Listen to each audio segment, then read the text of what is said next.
Hi, good evening, everybody. I'm Kenny Fogel, your host. It's Community Focus here on Channel 6 TV, and my guest here tonight is somebody that we probably, to do justice, we probably need a couple hours in this interview, but we don't have that long, so we're going to make it as short as possible. Mr. Tom Isaac. Tom, first of all, thank you for being here today. Happy to be here, Kenny. And for as long as I can remember, for quite a while now, you've been sort of the voice of news in Bardstown and Nelson County, off and on. I mean, and this goes back several years, and we'll go back those years.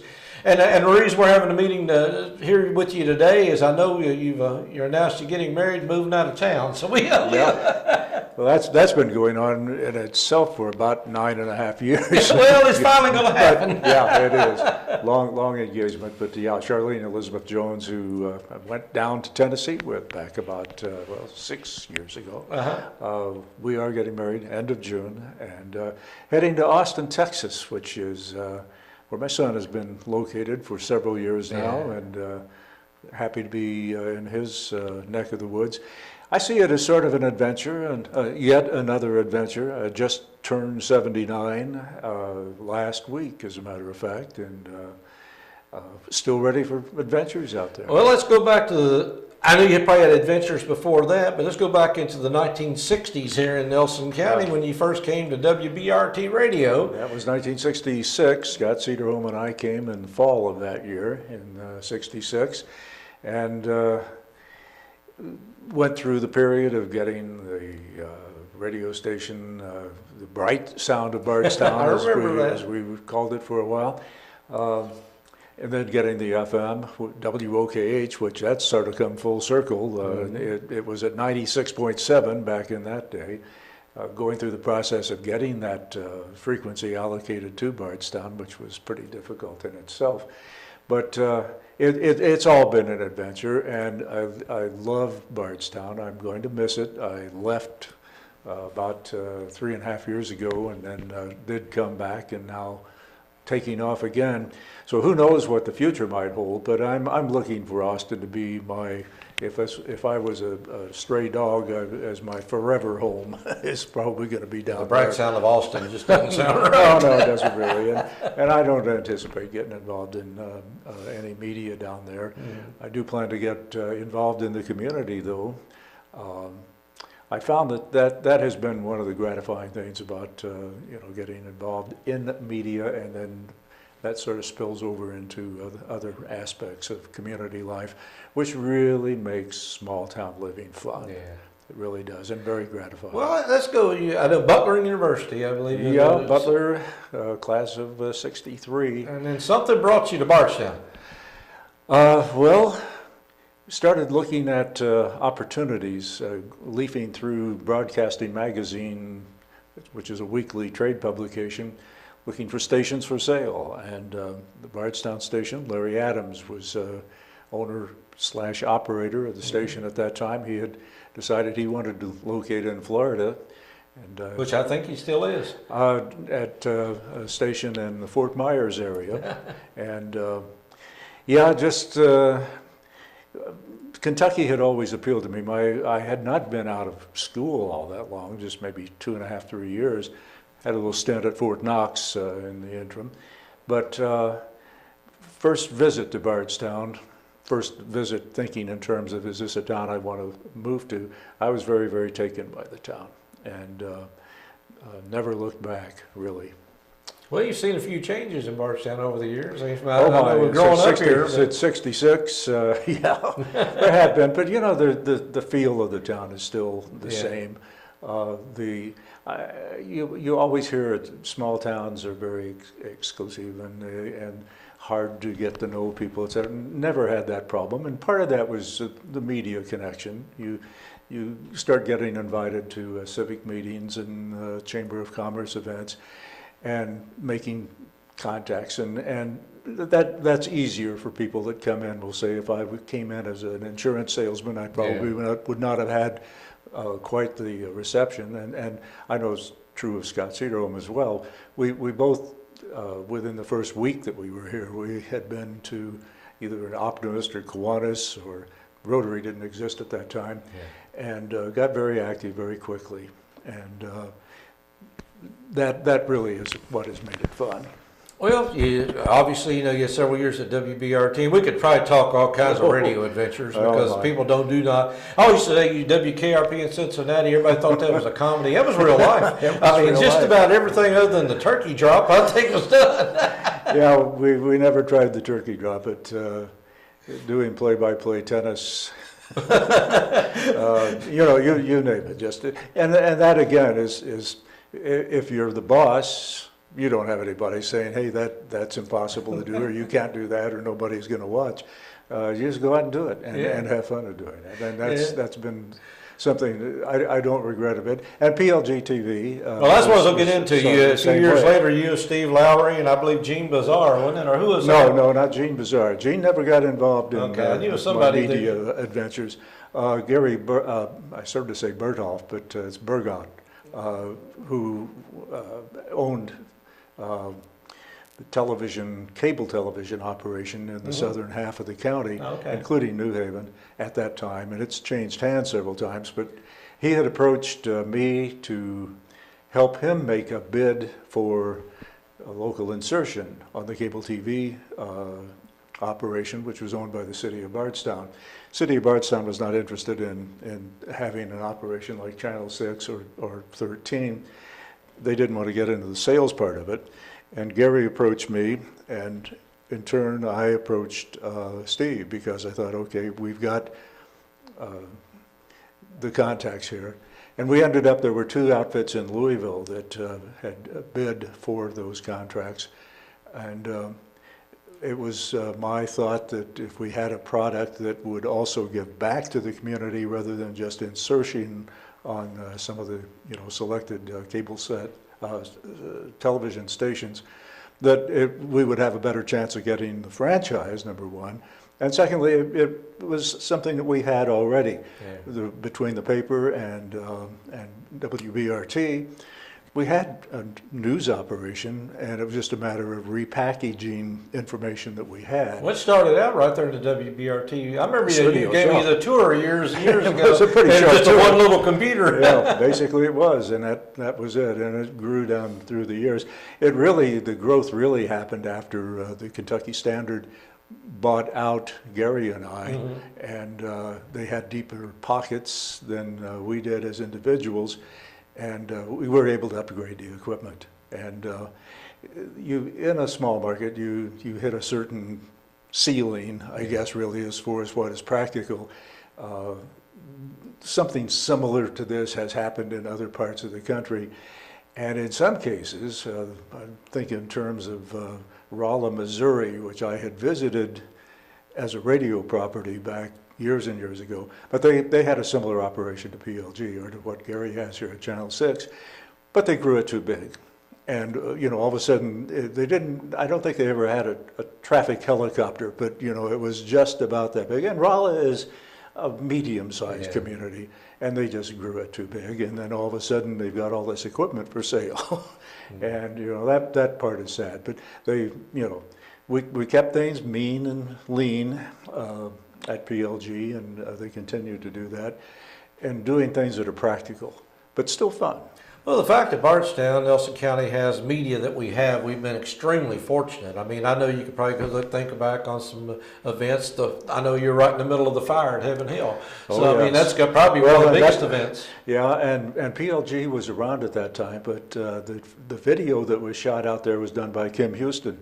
She was doing sales for us at the time, and we did not have a News 13 product. I was out there covering it for the radio station. And, I listened to it. I was coming in from Frankfurt. Yeah, it was. I had no idea what was going on. I turned it over on WBRT, and there you were. That's how I knew what was happening. Well, and I was also on ABC radio too. I wasn't aware of that, but ABC had called in, the national network, news radio network, had called in and asked what information they had. They said, "Hey, just listen to this," and they put me on. I was on national. They never sent me a check or anything. I didn't really expect that.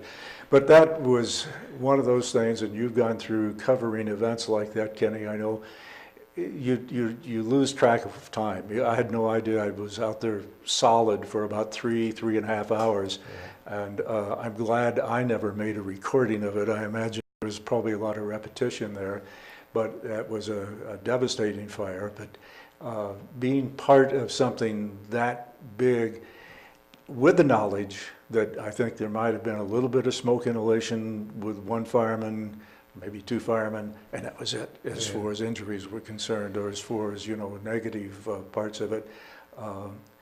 That makes it easier to look back on that event and think, well, I'm glad I was part of that. I'm glad I was there to witness it and help describe it to people out on the Bluegrass Parkway who all they saw was a column of smoke. That's where I was at. I was on the Bluegrass Parkway. Thought the entire town was burning down, or at least that end of the town. So yeah, that really sticks in my mind. And knowing the fire chief, and it was Jim Aiken at that time, being able to get out of the car long enough on a break to take a recorder out there and talk to him. I doubt if there was any Louisville media that would even knew who he was, and being able to do that, and that's where those contacts come in. Well, that's another thing about local media too, because I remember a guy came out of Louisville's football coach when I was at the station, and he refused to do interviews with us because he had dealt with media in the Louisville and Lexington area. Yeah. But the media in the local area, people know you. I mean, they trust you. They don't run away from you like they do in media in other places. Well, at the time, I was also serving as the public information officer, PIO, for the fire department.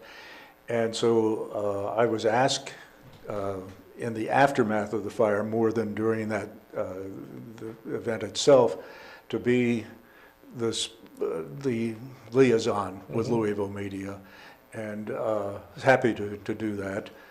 Just in helping steer people to who they wanted to talk to, who they wanted to do an interview with. There were some federal agencies that came in and did debriefings during their investigation of what happened. I always remember this. They said, well, it was the equivalent, and I don't remember exactly what the equivalent was, but it was the equivalent of 2 hydrogen bombs going off, with the amount of energy that was released by that fire with all the warehouses and going. And the guy turned around and he looked at me, he says, don't you dare report that. He says, you'll have people scared thinking that there was radioactive release going up. So that's one that I never used that quote, but I always bristled anytime somebody said, now don't use that.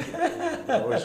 Well, like I said, news, let's go back even a little further now. News got in your blood somewhere or another, because obviously when you get into radio and television, sales is a big issue, management's a big issue, but news was your forte. That was what I really loved. As a kid, I remember starting a newspaper in my neighborhood in Terre Haute, Indiana, and doing front page stories about dead birds being found in people's yards.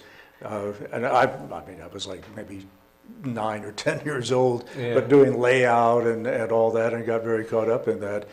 And then and this is one that people find hard to believe, but it's the honest to goodness truth.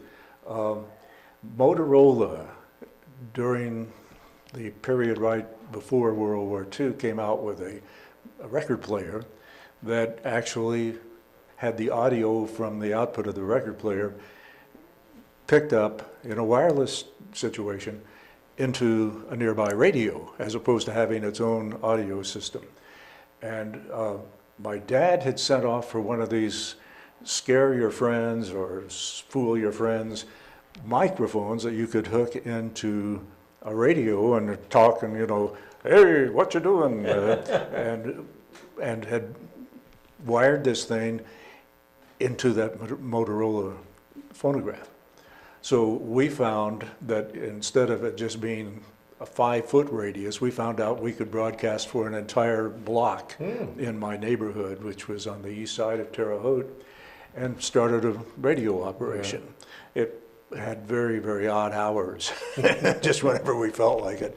But yeah, and not really doing news so much as just, talking to our friends and dedicating records to them and all that. So got caught up with the media thing very early on, plus a few Cub Scout field trips to local small town radio in Terre Haute. and just fascinated by media. Well, like I said, we could probably do several hours here Oh, because yeah. I know we can go back when you broadcast from the cave here in Bardstown. Well, I mean, there's a lot of things I can think of. It just pops into my head. I can imagine people saying, broadcasting from a cave, what was that all about? Well, just in a quick nutshell, that was when Scott and I first came to Bardstown, and we were looking for something to draw attention to ourselves. You got to do that in the media. So Gus Wilson at the time, we had approached him and said, what have you got going on in the community that needs some help, some publicity with? And he said, we're trying to start a rec department. And the old high school gym, not where the gym is located now in the rec department, but literally the old high school gym. And we said, okay, we'll see if we can raise some money with that. And they had already contacted one of the clubs at Bardstown High School about trying to collect money. And I said, I know I can broadcast from the courthouse, the bell tower at the courthouse. That'd be a great place. We would run a phone wire up there, and Tom Isaac going up into the bell tower, going to stay there.